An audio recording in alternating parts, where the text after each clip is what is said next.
Hello everyone, my name is Ashley, and in this video I'm going to show you the hip end panel jack option, which can be found in our truss settings. So to get our truss settings, we need to go into the Steelwise settings sections of the ribbon bar.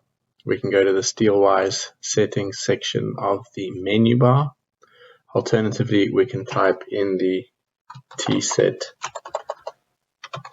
shortcut alias into the command bar. And this will bring up our truss settings dialog box.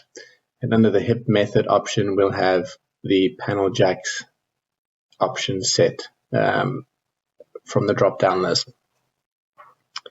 Now these are roof panels that sit on the horizontal top chords of the hip end truncated trusses. And these will replace the hip end jacks truss top chord extensions that run all the way up to the hip line, and as a result this will incorporate a new member which runs along the hip line here. If we go into my model view, we get a better picture of this. And so the panel starts at the first truncated truss and finishes at the top of the hip apex. The first truncated truss is raised slightly to allow the bottom edge of the roof panel to sit directly on it, and this is based off of the roof pitch.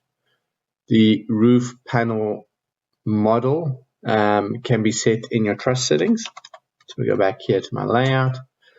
Under the roof panel options here, we can then set our roof panel system and roof panel model name. I hope you found this video useful, and thank you for watching.